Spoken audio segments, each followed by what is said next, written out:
تو ان کفار سے کہہ دو کہ دیکھو تو آسمانوں اور زمین میں کیا کیا ہے، وما تغنی اور نہیں کام آئے گی، الآیات کوئی نشانی، والنذر اور نہ کوئی ڈراوا، ان قوم اس قوم کے لیے لا یؤمنون جو ایمان لانے والے نہیں ہیں۔ تو ان کفار سے کہو کہ دیکھو تو آسمان اور زمین میں کیا کیا کچھ ہے، مگر جو ایمان رکھتے ہی نہیں انہیں نشانیاں اور ڈراوے ان کے کسی کام کے نہیں ہیں۔ اللہ تعالیٰ فرماتے ہیں اللہ تعالیٰ کی نعمتوں، قدرتوں اور اس کی پیدا کردہ نشانیوں میں غور و فکر کرو۔ آسمانوں زمین کے اندر بے شمار نشانیاں ہیں، آسمانوں میں چلتے پھرتے اور ٹھہرے ہوئے کام زیادہ روشنی والے ستارے، سورج، چاند، دن رات کا اختلافات، کبھی دن کی کمی، کبھی راتوں کا چھوٹا ہونا، آسمانوں کی بلندی، ان کی چوڑائی، حسن زینت، بارش برسنا، اس بارش سے زمین کا ہرا بھرا ہو جانا، طرح طرح کے پھلوں کا اگ جانا، مختلف قسم کے جانوروں کا اس میں پھیلا ہوا ہونا، جن کی شکلیں علیحدہ، جن کے فائدے علیحدہ، جن کے رنگ علیحدہ، پھر زمین پر پہاڑوں، جنگلوں، میدانوں، ٹیلوں، آبادیوں کا آباد ہونا، اسی پر سمندر اور دریاؤں کا بہنا، ان دریاؤں میں عجائبات کا پایا جانا، طرح طرح کی مخلوق کا ہونا، ان میں چھوٹی بڑی کشتیوں کا چلنا، اس رب العزت کی نشانیاں ہیں۔ یقین کرو نہ اس کے سوا کوئی پروردگار ہے، نہ اس کے سوا کوئی عبادت کے لائق ہے۔ در حقیقت ان بے ایمانوں کے لیے اس سے زیادہ جو نشانات ہیں اس سے اگر وہ فائدہ نہیں حاصل کرتے، اس سے اور کن نشانیوں کو دیکھ کر یہ ایمان لائیں گے، تو اور نشانیوں کا آ جانا بالکل بھی ان کے لیے بے فائدہ ہے۔ فحل تو کیا ینتظرون وہ انتظار میں ہیں، الا مگر مثل ایام الذین ان لوگوں کے دینوں کی طرح، خلو جو کہ گزر چکے ہیں، من قبلہم ان سے پہلے۔ جیسے برے دن ان سے پہلے لوگوں کے گزر چکے ہیں تو کیا یہ ان دنوں کے انتظار میں ہیں؟ کل کہہ دیجئے فانتظروا تو انتظار کرو، انی بے شک میں معکم تمہارے ساتھ، من المنتظرین انتظار کرنے والوں میں سے ہوں۔ تو ان سے کہہ دو کہ انتظار کر لو، ہو سکتا ہے کہ تمہارا کہا پورا ہو جائے، ہو سکتا ہے جن انتظار میں تم ہو، جن عذابوں کے انتظار میں تم ہو تو وہ پورا ہو جائے، میں انتظار کرتا ہوں، تم بھی میرے ساتھ انتظار کرو۔ تو اللہ تعالیٰ فرماتے ہیں کیا لوگ عذاب کے منتظر ہیں جو ان سے پہلے لوگوں کی بدعمالیوں کی وجہ سے ان پر گزر چکے ہیں؟ تو ٹھیک ہے، انہیں انتظار کرنے دو، اور ہم بھی انتظار کا اعلان کرتے ہیں۔ انہیں معلوم ہو جائے گا، دیکھ لیں گے کہ ہم اپنے رسولوں اور اپنے سچے غلاموں کو نجات دیں گے۔ بخاری و مسلم کی حدیث میں ہے کہ اللہ تعالیٰ نے کتاب لکھی ہے جو اس کے پاس عرش کے اوپر ہے کہ میری رحمت میرے غضب پر غالب آ چکی ہے۔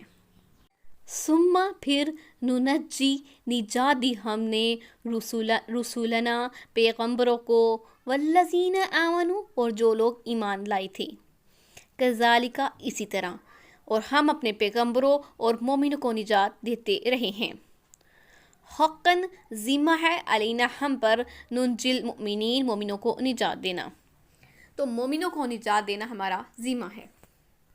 قل کہہ دیجئے یا ایہا الناس اے لوگو، ان کنتم اگر ہو تم، فی شک میں، من دینی میرے دین کے بارے میں،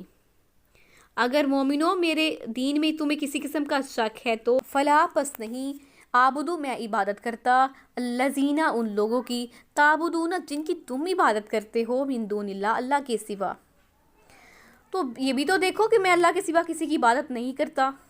ولیکن اور لیکن، اعبد اللہ میں عبادت کرتا ہوں اللہ تعالیٰ کی، الذی وہ ذات جو، یتوفاکم جو فوت کرتا ہے تم کو، وامرت اور مجھے حکم ملا ہے، ان اکون من المؤمنین کہ میں ایمان والوں میں سے ہوں۔ تو یکسوئی والا سچا دین جو میں اپنے پروردگار کی طرف سے لے کر آیا ہوں، اس میں اے لوگو اگر تمہیں کوئی بھی شک ہے تو یہ ناممکن ہے کہ میں بھی تمہاری طرح مشرک ہو جاؤں اور اللہ کے سوا دوسروں کی عبادت کرنے لگوں۔ میں تو صرف اللہ کا بندہ ہوں اور اس کی بندگی میں لگا ہوں، جو موت پر قادر ہے، تمہاری پیدائش پر قادر ہے، تو تم سب اسی کی طرف لوٹ کر جانے والے ہو، اسی کے سامنے جمع ہونے والے ہو۔ اگر تمہارے یہ معبود کوئی طاقت رکھتے ہیں تو ان سے کہو کہ جو ان کے بس میں ہے مجھے سزا دیں، وَأَنْ اور یہ کہ اقیم سیدھا رکھوں، وجہ کا اپنا چہرہ، للدین اسی کے دین کے لیے، حنیفاً یکسو ہو کر، اور یہ کہ اے محمد صلی اللہ علیہ وآلہ وسلم سب یکسو ہو کر اسی کے دین کی پیروی کیے جاؤ، وَلَا تَكُونَنَّ اور مت ہو جانا، من المشرکین مشرکین میں سے، اور مشرکین میں سے مت ہو جانا۔ اللہ تعالیٰ فرماتے ہیں کہ اے محمد صلی اللہ علیہ وآلہ وسلم سب سے یکسو ہو کر، سب کو چھوڑ کر صرف اللہ ہی کے دین کی پیروی کرو، اس کے سوا کسی اور کے راستے پر مت چلو، وہی سیدھا رستہ ہے، گمراہی سے بچانے والا، نور کی طرف لے جانے والا وہی سیدھا رستہ ہے۔ آپ کا رب ہی آپ کو بلائیاں پہنچانے والا ہے اور کوئی آپ کو نفع و نقصان دینے کا حق نہیں رکھتا۔ وَلَا تَدْعُوا اور مت پکارنا من دون اللہ اللہ کے سوا، ما لا جو کہ نہیں، ینفعوکا جو نفع دے سکتے تم کو، ولا یضروکا اور نہیں ضرر پہنچا سکتے تم کو، اور اللہ کو چھوڑ کر ایسی چیزوں کو مت پکارنا جو نہ تمہیں فائدہ دے سکتے ہیں اور نہ تمہارا کچھ بگاڑ سکتے ہیں۔ فَإِن پھر اگر فعلتا تو نے ایسا کیا، فَإِنَّكَ تو بے شک، اذن تب، من الظالمین تم ظالموں میں سے ہو جاؤ گے۔ اللہ کو چھوڑ کر ایسی چیز کو نہ پکارنا جو تمہارا نہ نفع کر سکے اور نہ تمہارا نقصان کر سکے، ہاں اگر ایسا کرو گے تو ظالموں میں ہو جاؤ گے۔